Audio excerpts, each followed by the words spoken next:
الحمد للہ رب العالمین والصلاة والسلام علی سید المرسلین بسم اللہ الرحمن الرحیم۔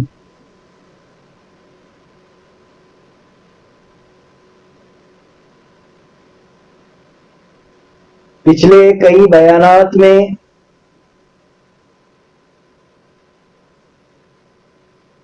ہم نے شرک کیا ہے اور اس کے درجات، اس کی قسمیں کیا ہے، اس پر روشنی ڈالی۔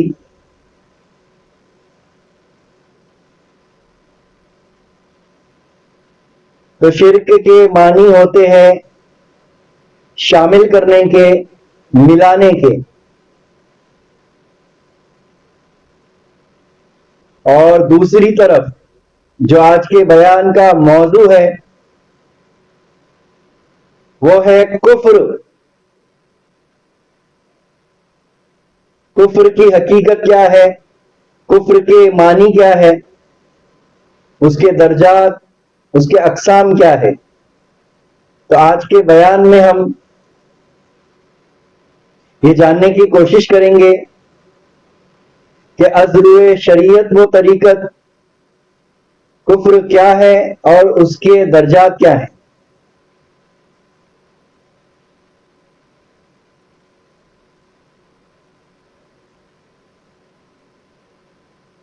اور آج کے بیان میں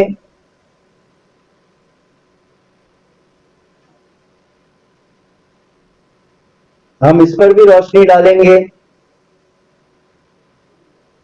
کہ بقول مولانا رومی جلال الدین رحمت اللہ تعالی علیہ،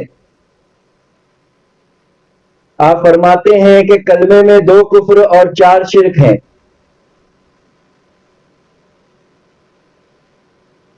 اگر اس کی حقیقت، اس کا راز اگر جاننا ہے تو اپنے پیر کامل کی جو ہے صحبت و خدمت سے جو ہے اس راز کو، اس علم کو، اس تعلیم کو پائے۔ تو آخر اس سے مراد کیا ہے، اس کی حقیقت کیا ہے، کیا واقعی کلمے میں 2 کفر 4 شرک موجود ہے؟ جبکہ کلمہ تو پاک ہے، خود اللہ اس کا رسول فرماتا ہے کہ کلمہ طیب ہے، طیب کا معنی ہی ہوتا ہے پاک، اور کلمے میں 2 پاک ذات موجود ہیں، ایک اللہ اور ایک اس کا رسول، سبحان اللہ۔ تو ہم اس پر بھی روشنی ڈالیں گے، لیکن یہ روشنی سرسری ہوگی کیونکہ اس موضوع پر میرے پیر کامل حضرت معروف پیر مدظ اللہ العالی نے جو ہے یوٹیوب پر بیان دے چکا ہے اس موضوع پر، اور میرے خلیفہ بھائی حضرت ربانی پیر نے بھی جو ہے اس موضوع پہ گفتگو کی ہے۔ تو اگر اس موضوع پر کچھ ڈاؤٹ ہو تو آپ جو ہے رابطہ قائم کر سکتے ہیں، کیونکہ ہوتا کیا ہے کہ اس کے صحیح معنی و مفہوم، اس کے راز کو جو ہے اپنے پیر کامل کی صحبت سے، خدمت سے پانا ہوگا، آپ کو اس کو سمجھنا ہوگا۔ یوٹیوب پر جو بیانات آتے ہیں وہ ایک فکر بیدار کرنے کے لیے ہے، تمام نکات کو جو ہے اتنے کم وقت میں پیش نہیں کیا جا سکتا۔ یہ بزرگان دین کا ہم پر احسان ہے، یہ ان کی محنت ہے، یہ ان کا صدقہ ہے جو آج ہمارے سینے میں جو ہے طریقت و حقیقت کا علم جو ہے روشن ہوا۔ یہ پیر کامل کی جوتیوں کا صدقہ ہے، ہم ان کا احسان نہیں چکا سکتے، نہیں چکا سکتے، نہیں چکا سکتے۔ کہ آج جو ہے سینے میں وہ علم منور ہوا، اور اللہ کا احسان ہے، رسول عربی صلی اللہ علیہ وسلم کا کروڑوں احسان ہے کہ اتنے خوبصورت دور میں، اتنے جدید دور میں، اتنے ترقی یافتہ دور میں ہمیں پیدا فرمایا کہ ہم جو ہے، ہمارے پاس جو ہے ذرائع موجود ہے آج، لوگوں تک جو ہے صحیح علم کی روشنی پیش کرنے کے ذرائع ہم تک آج موجود ہے، اسباب مہیا کیا اللہ تعالیٰ نے، یہ اس کا احسان ہے۔ تو اس خاکسار کی کوشش یہی ہے کہ جو بھی سینے میں علم کا نور منور ہوا ہے میرے پیر و مرشد کی خدمت کے صدقے میں، تو وہ جو ہے آپ لوگوں تک جو ہے پیش کیا جائے۔ اس کے باوجود اگر کوئی چیز نہ سمجھ میں جائے تو آپ جو ہے ادباً اپنے پیر کامل کی بارگاہ میں حاضر رہیے، ان کی خدمت کیجیے اور اس راز کو، اس تعلیم کو حاصل کیجیے۔ کیونکہ اتنا یاد رکھنا کہ شرک اور کفر گناہ کبیرہ میں سے ہے جس کی معافی نہیں، اور اس کا تعلق ایمان سے ہے۔ کس سے ہے؟ ایمان سے ہے، اور ایمان والا ہی مومن ہوتا ہے، اور مومن کے تعلق سے اللہ، اس کا رسول فضیلت بھری پڑی ہوئی ہے۔ اس لیے یاد رکھنا، اسلام کے اندر بھی جو ہے درجات ہیں۔ مسلمان ہو جانا ایمان کی دلیل نہیں، بلکہ اس میں محنت کسب حاصل کر کے، ریاضت مجاہدے کو، نفس کو پاک کر کے جو ہے اپنے مرتبے کو بلند کرنا ہے اور مومن کا مقام حاصل کرنا ہے۔ تو اصل مقصد یہ ہے۔ تو کفر اور شرک کا کہیں نہ کہیں جو تعلق، گہرا تعلق ایمان سے ہے، اور ایمان کا تعلق دل سے ہے۔ ایمان کا تعلق دل سے ہے، اور دل ایک ایسا مقام ہے جو انسان کا درمیانی مقام ہے۔ اگر ہم ظاہری اعتبار سے بھی دیکھیں تو دل جو ہے، قلب جو ہے، وہ درمیان میں ہے، اور اگر ہم درجات کے مرحلے یعنی باطن کے اعتبار سے بھی دیکھیں تو وہ درمیان میں ہے۔ تو یہ درمیان سے مراد کیا ہے میرا؟ تو درمیان سے مراد یہ ہے کہ اگر آپ کا خیال، آپ کی سوچ، آپ کا ایمان نیچے درجے کی طرف چلا گیا تو وہ نفس کی طرف راغب ہوگا، جہاں پر شرک اور کفر دستک دے رہا ہے۔ کیا دستک دے رہے ہیں؟ شرک اور کفر دستک دے رہا ہے۔ اور اگر یہی سوچ، یہی ایمان، یہی نور، یہی خیال بلندی کی طرف گیا، اوپر کی طرف گیا، تو وہاں کیا ہے مقام؟ تو وہاں روح کا مقام ہے، اور روح کا جو سیدھا تعلق ہے وہ اللہ رب العزت سے ہے۔ کس سے ہے؟ تو وہاں شرک اور کفر نہیں ہے، وہاں تو ایمان ہی ایمان ہے، وہاں تو نور ہی نور ہے، وہاں تو دیدار ہی دیدار ہے، وہاں تو جنت کی سیر ہے۔ تو فیصلہ آپ کو کرنا ہے کہ آپ کو ورا الورا چلنا ہے کہ آپ کو نیچے کی طرف چلنا ہے، کیونکہ ایمان کا تعلق دل سے ہے، ایمان کا گہرا تعلق دل سے ہے۔ تو ہمیں اصلاح کس کی کرنا ہے؟ تو ہمیں اصلاح اپنے قلب کی کرنا ہے اصل میں، لیکن قلب سے پہلے ایک مقام آتا ہے نفس کا۔ قلب سے پہلے ایک سٹیج آتا ہے، ایک مقام آتا ہے، ایک مرحلہ آتا ہے، ایک ترتیب ہے اللہ تعالیٰ نے۔ تو وہ کیا ہے؟ تو وہ نفس کا مقام ہے، پھر نفس کے بعد جو ہے قلب کا مقام ہے، پھر قلب کے بعد جو ہے روح کا مقام ہے۔ تو آج کا جو موضوع چننے کا مقصد یہی ہے کہ ہمیں اوپر کی طرف چلنا ہے، ہمیں روح کی طرف سیر کرنا ہے، ہمیں جو ہے روحانیت میں اترنا ہے، نفسانیت میں نہیں رہنا ہم کو۔ تو تاکہ ہمیں یہ شرک اور کفر سمجھ میں آ جائے کہ کس طرح جو ہے اس سے نکل کر جو ہے ہم روح کی طرف چلے اور نفس کی پاکی کر سکے اور قلب کی پاکی کر سکے۔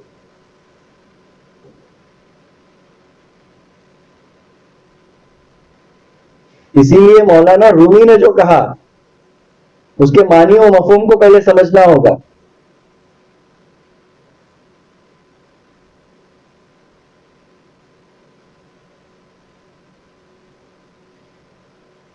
علم تصوف سمجھنا ہوگا،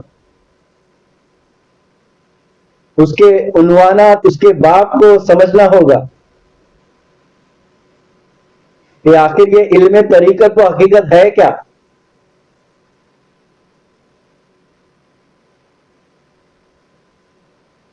ہر ایک فیلڈ کی اپنی ٹرمینالوجیز ہوتی ہے، اپنی اصطلاح ہوتی ہے. تو اسی طریقے سے جو ہے علم تصوف، علم طریقت و حقیقت کی اپنی ٹرمینالوجیز ہے، اپنی اصطلاحات ہے.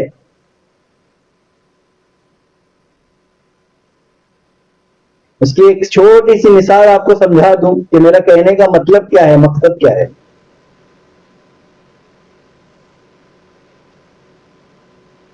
جب آپ علم حدیث کے اندر روشنی ڈالتے ہیں، اس کا علم حاصل کرتے ہیں، اس فیلڈ میں جب آپ اترتے ہیں، تو حدیث کی کئی قسمیں ہیں. تو حدیث کی قسموں میں سے ایک قسمیں ہوتی ہے حدیث تقریر. اگر میں اس حدیث کو لفظی معنی کے اعتبار سے لوں تو جو حدیث کی فیلڈ میں علم نہیں رکھتا ہے تو وہ شاید یہی سمجھے گا کہ حدیث تقریر کے مطلب ہوتے ہیں کہ حضور کے قول کیا ہوتے ہیں، کہ حضور کے قول کو جو پیش کیا جا رہا ہے اس کو حدیث تقریر کہتے ہیں.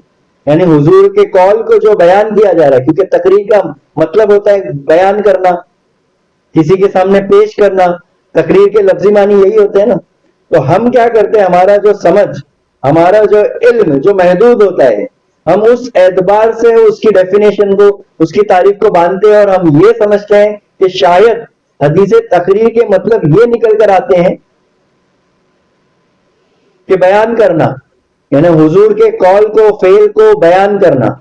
لیکن جب آپ حدیث کی فیلڈ کے اندر علم حاصل کرتے ہیں، اس میں روشنی حاصل کرتے ہیں، اس کا نور جب آپ کے دل میں اترنا شروع ہوتا ہے، تو تب آپ کو اس کی صحیح ڈیفینیشن، اس کی صحیح تعریف، اس کی صحیح اصطلاح، اس کی صحیح ٹرمینالوجی معلوم ہوتی ہے کہ حدیث تقریر کے مطلب کیا ہے. تو حدیث تقریر کے حدیث کی فیلڈ میں معنی کیا نکلتے ہیں کہ جہاں پر حضور خاموش رہے، وہ حدیث جہاں پر حضور خاموش رہے. اب اس کو میں ایک اور حدیث کی مثال سے سمجھا کر پیش کرتا ہوں کہ عیدین کا دن تھا، تو کئی جو ہے لونڈیاں جو ہے دف بجا کر جو ہے کلام پڑھ رہے تھے. عیدین کا دن ہے، تو آپ صلی اللہ علیہ وسلم جو ہے ایک کھاٹ پر جو ہے بستر لگا کے آرام فرما رہے ہیں، اور یہاں پر دف پر جو ہے کلام پڑھا جا رہا ہے. تو حضرت عمر فاروق جو ہے تشریف لاتے ہیں اور ان کو چلاتے ہیں زور کے کہ آپ کو نہیں دکھتا کہ بولے حضور آرام فرما رہے ہیں، بولے یہ کیا شور مچا رکھا ہے آپ نے.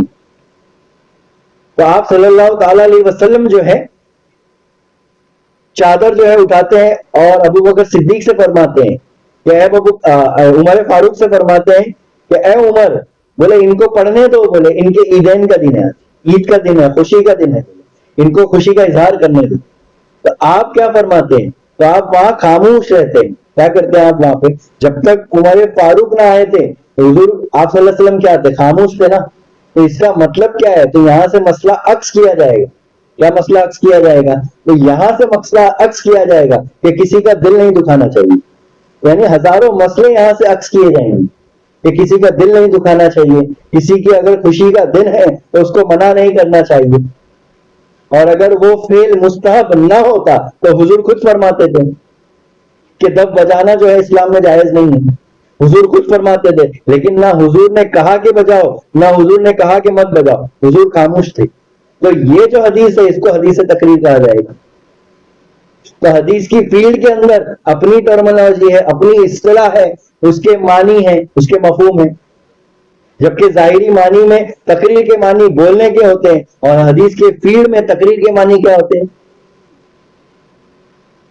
ارے چپ رہنے کے ہوتے ہیں. جہاں پر آپ نے نہ کہا نہ منع کیا تو اس حدیث کو کیا کہا جائے گا، حدیث تقریر کہا جائے گا. تو پہلے یہ علم حاصل کیجئے، اس لیے تو حضور کہہ رہے ہیں نا علم حاصل کیجئے.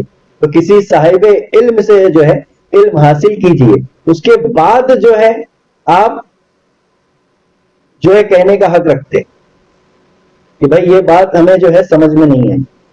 تو مولانا رومی کا جو قول ہے اسے سمجھنا ہوگا کہ وہ کلمے سے مراد کیا ہے، وہ کلمے سے مراد کیا ہے. تو اسی لیے میں کہتا ہوں کہ اگر اس بیان کو آپ کو سمجھنا ہے تو یوٹیوب پر یہ بیانات موجود ہیں. اس کی لنک جو ہے میں اپنے یوٹیوب کی ڈسکرپشن میں ڈال دیتا ہوں، تو آپ وہاں سے جو ہے اس بیانات کو سن سکتے.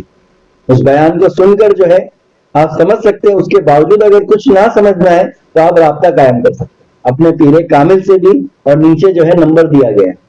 تو بہر کیف جو میں اپنے اصل موضوع کی طرف آتا ہوں کہ کفر کیا ہے اور اس کے درجات کیا ہے. تو کفر کے 2 درجات ہیں اور شرک کے 4 درجات ہیں جو ہم نے پچھلے بیان میں پیش کیا. تو کفر کے معنی کیا ہے؟ تو کفر کے معنی ہوتے انکار کرنا, کفر کے معنی ہوتے چھپانا, کفر کے معنی ہوتے انکار کرنا, کفر کے معنی ہوتے چھپانے. اس لیے کافر کس کو کہتے ہیں؟ اللہ کا انکار کرنے والا کافر. تو پہلا درجہ کفر کا کیا ہے؟ کفر اول کیا ہے؟ تو کفر اول کیا ہے؟ تو لا الہ کلمہ نفی ہے. کلمہ طیب کے اندر لا الہ کلمہ نفی ہے. تو غیر اللہ کو معبود حقیقی ماننا کفر ہے. تو از روئے شریعت, از روئے شریعت کفر اول کیا ہے؟ تو غیر اللہ کو جو ہے معبود حقیقی ماننا کفر ہے. غیر اللہ کو معبود حقیقی ماننا کیا ہے؟ کفر ہے. یہ از روئے شریعت, اور یہ کفر کا کیا ہے؟ پہلا درجہ ہے. یہ کفر اول ہے, از روئے شریعت.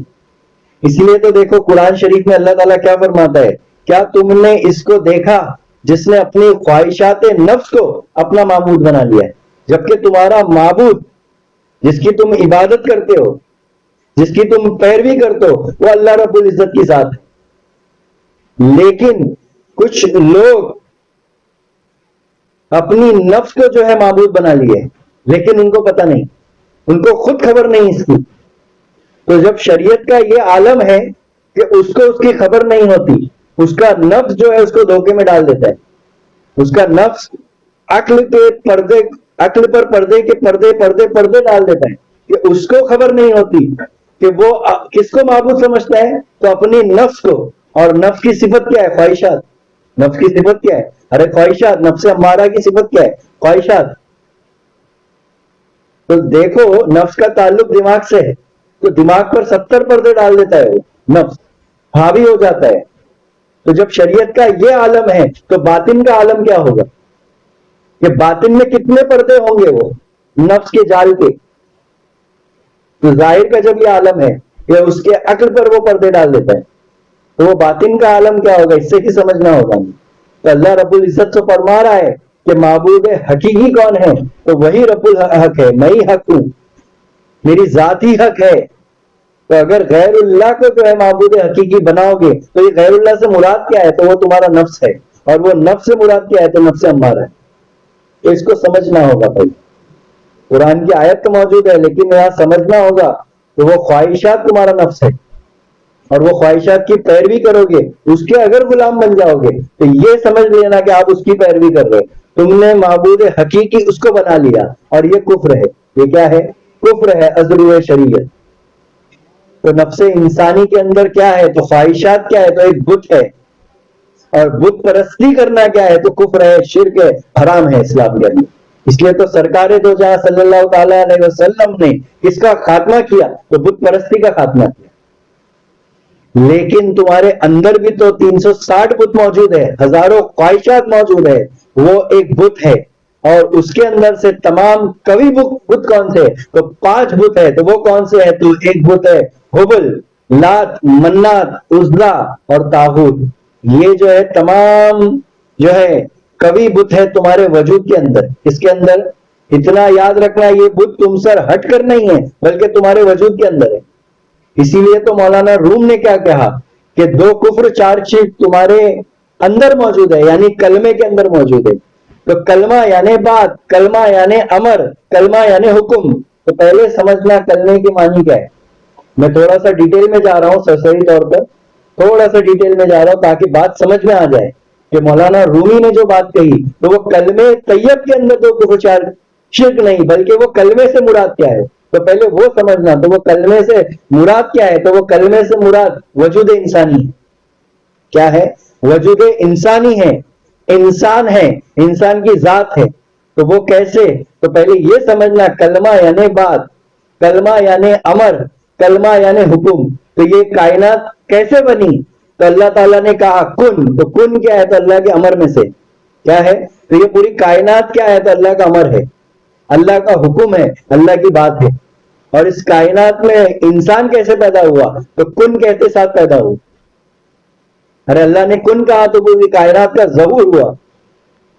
اللہ نے کن کہا تو آدم کا ظہور ہوا. تو یہ کیا ہے؟ یہ حکم ہے، یہ امر ہے.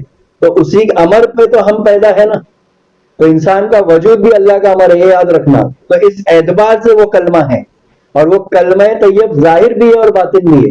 تو وہ باطن میں کیا ہے؟ تو وہ کفر اور شرک کے جو ہے درجات موجود ہیں، اس کو اس کی خبر نہیں. تو پیر کامل اس کو اس کی خبر دیتا ہے کہ تمہارے اندر جو ہے تمام بت موجود ہے.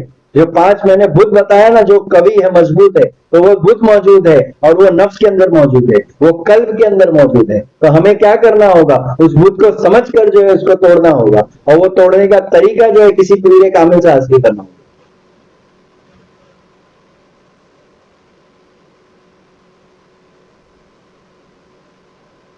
اور کبھی الکوی جو بت ہے وہ کیا ہے؟ تو وہ آپ کا تکبر ہے، وہ آپ کا گھمنڈ ہے. یہ یاد رکھنا، وہ آپ کا میں پنا ہے. اور بت پرستی حرام ہے، اللہ کو پسند نہیں ہے. تو ظاہر میں تو توڑ دیا، اب باطن کی طرف لوٹنا ہے. تو وہ ظاہر کلمے کی بات نہیں ہو رہی ہے، بلکہ جو سراپا کلمہ ہے. اس لیے میرے پیر عادل بیجاپوری رحمت اللہ تعالی علیہ نے کیا پیاری بات کہی کہ بندہ خود کلمہ ہوا ہے، بندگی کلمے میں ہے. بندہ خود کلمہ ہوا ہے، بندگی کلمے میں ہے. کن تو کنزن کا یہ سارا بھید بھی کلمے میں ہے. ارے بندہ خود کلمہ ہوا ہے، تو بات غلط کہا کہ تمہارا وجود سراپا کلمہ ہے. تو اس کو سمجھنا ہوگا کہ اس کے اندر جو شرک اور کفر موجود ہے، تو اس کی نفی کس طرح ہو جائے، اس کی نفی کس طرح ہو جائے. اسی لیے کلمے کے اندر پہلی بات ہی نفی ہے. پہلا کلمہ کیا ہے؟ تو پہلا کلمہ ہی کلمہ نفی ہے. تو اس کی تعلیمات جو ہے اہل تصوف، اہل صوفیہ کرام، اولیاء کرام اپنی خانقاہوں میں جو ہے عاشقین مریدین کو جو ہے خدمت سے اور جو ہے مجاہدے سے جو ہے درپیش کرتے ہیں، گزارتے ہیں اس کو، تاکہ اس کی نفس کے اندر اصلاح ہو سکے، نفس کے اندر پاکی ہو سکے. بس کوئی اور منشا نہیں ہے. بس اس کو سمجھ لینا. اگر یہ بات سمجھ میں آ گئی تو میرا مقصد پورا ہو گیا، میری محنت جو ہے اللہ کی بارگاہ میں قبول ہو گئی.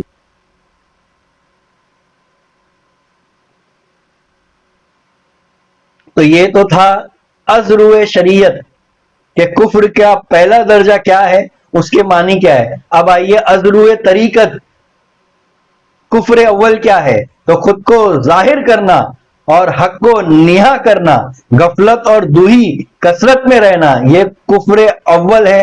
ازرو طریقت کیا ہے؟ ازرو طریقت و حقیقت کیا کرنا؟ خود کو ظاہر کرنا. یہ ازرو طریقت کفر اول ہے. کفر کے 2 درجات ہے، یہ سمجھنا. خود کو ظاہر کرنا اور حق کو چھپا لینا. اس لیے میں نے کہا کفر کے ایک معنی چھپا لینے کے ہوتے، کفر کے ایک معنی چھپانے کے ہوتے. تو اگر خود کو ظاہر کیا کس میں؟ غفلت کے ساتھ، نفس حیوانی کے ساتھ. اگر تمہاری نفس میں پاکی نہیں ہے، تمہارے قلب میں صفائی نہیں ہے، اگر آپ نے کسی پیر کامل سے بیعت کر کے تزکیہ نفس اور تصفیہ قلب نہیں کیا، اور اس کے بعد جو ہے خود کو ظاہر کیا اور حق کو نہا کیا، یعنی اللہ تعالیٰ کی ذات کو نہا کیا، چھپا لیا، تو یہ کیا ہے؟ تو یہ غفلت ہے، یہ جہالت ہے، اور یہ دوئی، یہ کثرت ہے. اور اسی کا نام جو ہے ازرویت طریقت و حقیقت جو ہے کفر اول ہے. تو اس کو سمجھنا ہوگا. اس لیے تو اللہ تعالیٰ کیا فرماتا ہے قرآن سورہ بقرہ آیت نمبر 146 کے اندر کہ اور بے شک ان میں ایک گروہ وہ جان بوجھ کر جو ہے حق کو چھپاتے ہیں. کیا چھپاتے ہیں؟ حق کو چھپاتے ہیں. کس کو چھپاتے ہیں؟ جان بوجھ کر حق کو چھپاتے ہیں. اللہ تعالیٰ تو فرما رہا ہے کہ وہ کیا کرتے ہیں؟ حق کو چھپاتے ہیں. سورہ بقرہ آیت نمبر 146 کے اندر. پھر ایک جگہ اللہ تعالیٰ فرماتا ہے اور حق سے باطل نہ ملاؤ. باطل یعنی جھوٹ، حق یعنی سچ، اللہ رب العزت کی ذات. تو حق کو باطل سے نہ ملاؤ اور دیدہ وہ دانستہ، حق نہ چھپاؤ. کیا نہ چھپاؤ؟ حق نہ چھپاؤ. اس لیے تو حضرت سید افتخار علی وطن صاحب قبلہ رحمۃ اللہ علیہ کیا فرماتے ہیں کہ انسان کو اللہ نے دو صفت پہ پیدا فرمایا ہے. تو وہ صفت کیا ہے؟ تو ایک صفت حیوانی ہے اور ایک صفت ملکی ہے. یعنی ایک ملکی صفت ہے یعنی فرشتوں والی صفت، اور ایک صفت حیوانی ہے جو ہے جانوروں والی صفت. تو آپ کے اندر دونوں صفت موجود ہے. تو یہ دونوں صفت کا مالک کون ہے؟ تو آدم علیہ السلام ہے، ہم ہیں. اس لیے وہ بھولا ہوا رہتا ہے. اور جب شریعت وہ حقیقت کے علم سے واقف ہوگا، یعنی کسی پیر کامل سے جب وہ علم حاصل کرے گا، تو عبادت وہ ریاضت اور مجاہدے کے ذریعے سے وہ بھول کیا ہوگی، اس سے رفع ہو جائے گی، اور اس کو سمجھ پیدا ہوگی کہ میں نہیں ہوں. کیا نہیں ہوں؟ میں نہیں ہوں، بلکہ حق ہی حق ہے. کیا ہے؟ حق ہی حق ہے. شیخ المشائخ حضرت شیخ شرف الدین یحییٰ منیری رحمت اللہ علیہ کیا فرماتے ہیں؟ آپ فرماتے ہیں کہ مقام توحید کے معاملات بہت نازک ہیں. جس وقت مرید کی چشم باطن پر عالم توحید منکشف ہوتا ہے، عالم ایجاد کے کل موجودات اس کو غیر نظر آتے ہیں، اس وقت غیر کی نفی کو وہ شرط توحید سمجھتا ہے، اور آخر آتش غیریت لہک اٹھتی ہے اور ما سوا اللہ کو جلا کر خاک سیاہ کر دیتا ہے. اور ایک جگہ خواجہ نقش بندری رحمت اللہ علیہ کیا فرماتے ہیں؟ جو خود دیکھا یا سنا یا جانا گیا وہ خدا تعالیٰ کا غیر ہے. یعنی کلمہ لا کی حقیقت سے اس کی نفی کرنا چاہیے. کلمہ لا کی حقیقت سے اس کی نفی کرنا چاہیے. تو ہمیں سمجھنا کیا ہے کہ ہمارے وجود میں نفی کا مقام کیا ہے. ہمارے وجود میں نفی کا مقام کیا ہے؟ تو یہ راز ہے. یہ کیا ہے؟ یہ خاص الخاص علم ہے، یہ عام نہیں ہے، یہ ایک راز ہے، ایک راز میں سے ایک راز ہے. اس کا سمجھنا محال ہے. اسی لیے پیر کامل کی خدمت میں رہیے اور اس راز کو پائیے. امام ربانی مجدد الف ثانی رحمت اللہ تعالی علیہ کیا فرماتے ہیں؟ لیس کا مثل شیء، اس کی مثل کوئی شے نہیں. یعنی اللہ کے مثل کوئی شے نہیں، یعنی وہ بے مثل بے کیف ہے. علم شہود و معرفت کو ذات سبحانہ کی طرف راستہ نہیں مل سکتا. تو جو کچھ لوگ دیکھتے ہیں یا جانتے ہیں یا پہچانتے ہیں، سب اس ذات مقدس کا غیر ہے. اس میں گرفتاری غیر میں گرفتاری ہے. اگر وہ گرفتار ہے تو وہ غلط فہمی میں ہے. کس میں ہے؟ وہ دھوکے میں ہے، کیونکہ اس میں گرفتاری غیر میں گرفتاری ہے. غیر سے مراد غیر اللہ. لہذا اس کی نفی کرنا آپ پر لازم ہے. تو یہ نفی کو سمجھنا، ایک لا کا سمجھنا ہی جو مشکل ہوگا، کیسے کہہ دوں ہر پیر یہاں کامل ہوگا. تو یہ نفی کس کی ہے یہ سمجھنا ہوگا، کیونکہ کلمہ طیب میں پہلا ہی کلمہ نفی ہے، اس کے بعد اثبات ہے. لا الہ الا اللہ. تو یہ الا اللہ کیا ہے؟ تو یہ اثبات ہے. تو پہلے نفی کو سمجھنا ہوگا، تو اثبات خود بخود سمجھ میں آ جائے گی. تو اس کی تعلیم کو حاصل کرنا ہوگا. تو یہ ازروع طریقت و حقیقت کیا ہے؟ کفر اول ہے. اب آئیے کفر دوم کیا ہے؟ تو ازروع شریعت کفر دوم کیا ہے؟ تو الا اللہ. میں نے بتایا نا کہ الا اللہ کلمہ اثبات ہے. کلمہ اثبات ہے. تو معبود حقیقی کی نفی کفر ہے. ازروع شریعت کفر دوم کیا ہے؟ معبود حقیقی نفی کرنا کفر دوم ہے. یہ ازروع شریعت ہے. اب آئیے ازروع طریقت و حقیقت کفر دوم کیا ہے؟ تو حق کو ظاہر کرنا اور خود کو نہا کرنا کفر حق. کیا ہے؟ کفر حق ہے. کس کو ظاہر کرنا؟ حق کو ظاہر کرنا اور خود کو نہا کرنا. تو یہ ذرا نازک معاملہ ہے، اس کو سمجھنا ہے. یہاں پر دو ہی دستک دیتی ہے. کیا دو دستک دیتی ہے؟ اس لیے تو مولانا حضرت وطن صاحب قبلہ رحمت اللہ علیہ کیا فرماتے؟ اگر میں ہوں تو خدا نہیں اور خدا ہے تو میں نہیں. اگر میں ہوں تو خدا نہیں اور خدا ہے تو میں نہیں. ارے اس قدر تنگ ہے رائے الفت کہ اس میں دو کی جگہ نہیں. اس قدر تنگ ہے رائے الفت کہ اس میں دو کی جگہ نہیں. اگر میں ہوں تو خدا نہیں اور خدا ہے تو میں نہیں. یہ نازک ہے، اس کو سمجھنا ہوگا. یہ کفر دوم ازروع شریعت. اور ازرو طریقت و حقیقت سمجھنا ہوگا. گہرا نقطہ ہے, اس راز کو پانا ہوگا. یہ جو میں بیان کر رہا ہوں یہ سرسری بیان کر رہا ہوں, اس راز کو پانا ہوگا اپنے پیر کامل سے. کیونکہ جب تک یہ راز نہیں سمجھ میں آئے گا, آپ کے دل میں, آپ کی روح میں ایمان اتر ہی نہیں سکتا. کیونکہ ایمان کے بھی درجات ہے, یاد رکھنا, اور ایمان کا تعلق یقین سے ہے. تو انشاءاللہ تعالی العظیم جو ہے آنے والے بیانات میں اس یقین کے درجات کو بھی بیان فرمائیں گے کہ علم الیقین کیا ہے, عین الیقین کیا ہے, اور حق الیقین کیا ہے. تو ازروے طریقت و حقیقت, حق کو ظاہر کرنا اور خود کو نہا کرنا, نہا کرنا یعنی چھپانا, یہ کفر ہے.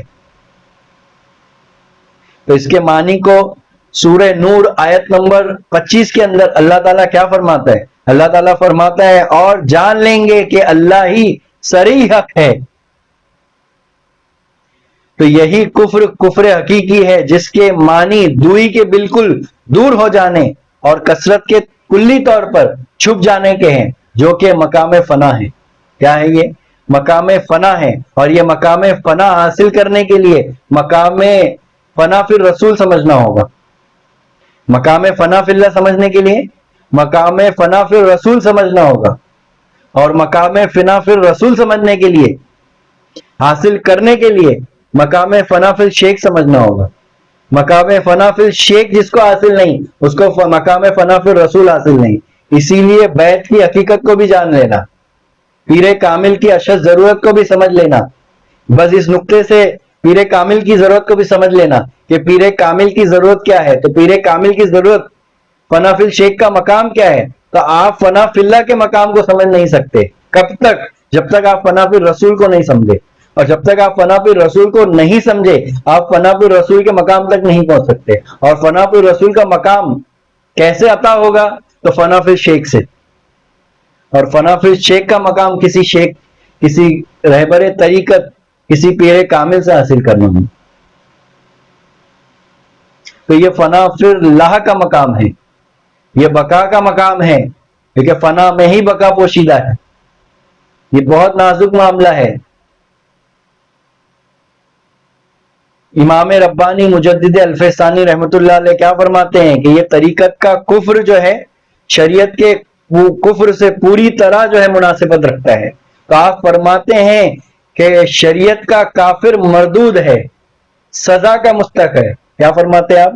شریعت کا کافر مردود ہے, سزا کا مستحق ہے. اور دوسری طرف آپ فرماتے ہیں کہ طریقت کا کافر جو ہے مقبول ہے اور وہ درجات کا مستحق ہے. کیا ہے؟ وہ درجات کا مستحق ہے. تو اس کی وجہ کیا بنی؟ تو اس کی وجہ یہی بنی کہ وہ جو ہے پیر کامل کی صحبت و خدمت سے جو ہے اپنے نفس کی پاکی کرتے ہیں, اپنے قلب کی پاکی کرتے ہیں, اور شرک جلی اور شرک خفی اور شرک خفی الخفی کو جو ہے پاک کرتے ہیں, اپنے وجود کے اندر سے جو اس کی نفی کرتے ہیں. اور جو شرک جلی, شرک خفی اور شرک خفی الخفی, شرک صفات, شرک فی الذات کو جو ہے اپنے وجود کے اندر سے نفی کرتے ہیں, تو ان کو جو ہے اللہ تعالیٰ درجات سے جو ہے نوازتا ہے. کیونکہ وہ کیا کرتے ہیں معلوم ہے؟ اپنے اندر اس کو نہا کر لیتے ہیں, چھپا لیتے ہیں, اس کی نفی کر لیتے ہیں. تو کفر کے ایک معنی نفی کے بھی نکل کر آئیں گے, لیکن وہ اس کے اصطلاحی اور معنوی معنی کے اندر, یہ سمجھنا ہوگا, وہ اس کے معنوی معنی کے اندر. تو کس کی نفی کرنا اور کس کا اثبات کرنا, بس یہی جو ہے تصوف کی بنیاد ہے. اور یہ کس میں موجود ہے؟ تو یہ کلمہ طیب میں موجود ہے. تو پہلا ہی کلمہ کیا ہے؟ تو لا ہے. اور کیا ہے؟ تو الا اللہ ہے. تو لا یعنی نفی اور الا اللہ یعنی اثبات ہے. تو بس نفی اور اثبات کو سمجھنا ہے. یہ بہت نازک نقطہ ہے, معاملہ ہے, اس کو سمجھنا ہوگا کہ کس کی نفی اور کس کا اثبات. اگر یہ نہ سمجھ کر آپ نے کیا تو شرک اور کفر جو ہے دستک دے رہا ہے, اور شرک اور کفر جو ہے اللہ کی بارگاہ میں جو ہے نا مقبول گناہ ہے, یعنی اللہ کو قطعی ہی سرائی ہی پسند نہیں ہے.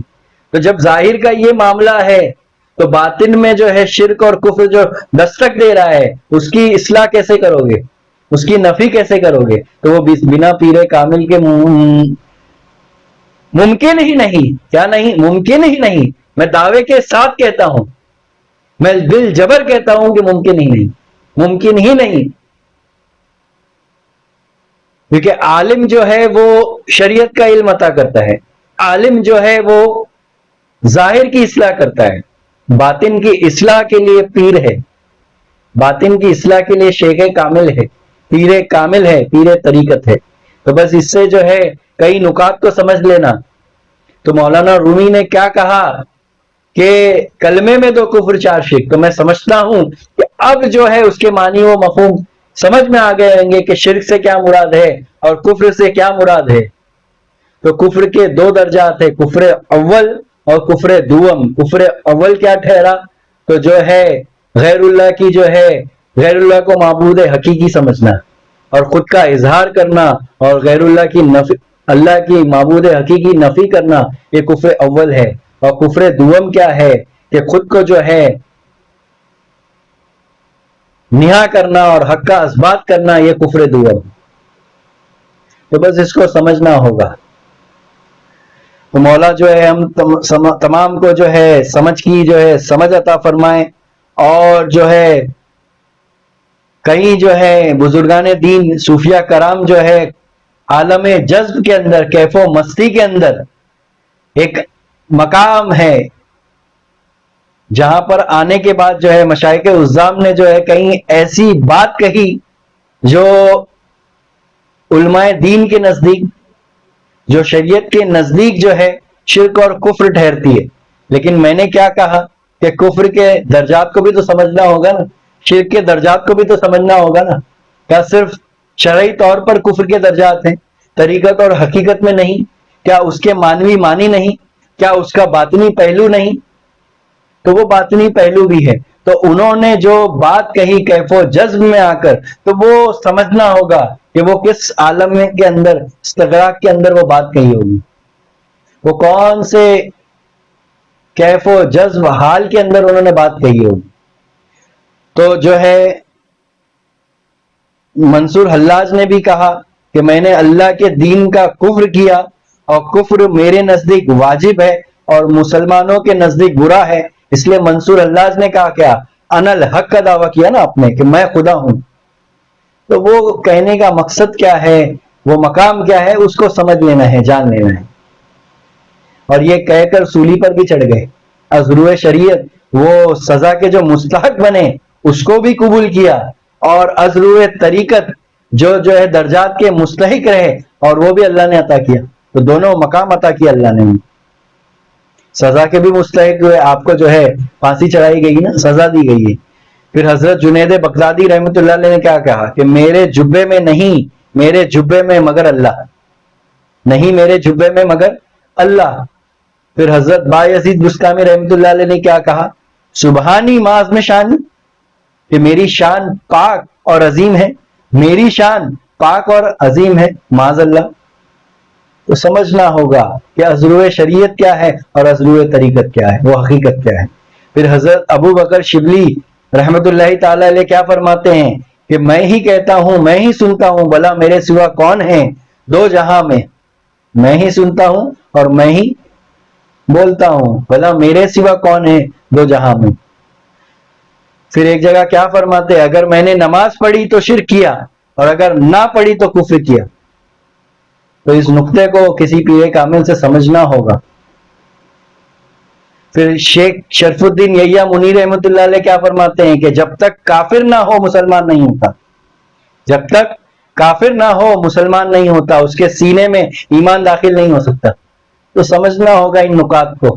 پھر سید افتخار الحق وطن صاحب قبلہ رحمۃ اللہ علیہ تعالیٰ علیہ کیا فرماتے ہیں کہ جلوائے حق صورت بت میں نمایاں ہو گیا، تھا جو ایمان کفر ٹھہرا، کفر ایمان ہو گیا۔ سبحان اللہ، تھا جو ایمان کفر ٹھہرا اور کفر ایمان ہو گیا۔ لیکن یہاں پر جو ہے ایک تنبیہ ہے، ایک ضروری جو ہدایت ہے اہل تفکر کے لیے، کہ وہ شخص جو کیف و سرور عالم یعنی عالم مستی سے گفتگو کرے اور سب کے ساتھ صلح کے مقام میں ہو اور سب کو صراط مستقیم پہ سمجھے اور خالق اور مخلوق میں تمیز ثابت نہ کرے اور ان میں دوئی کا قائل نہ ہو، اگر ایسا شخص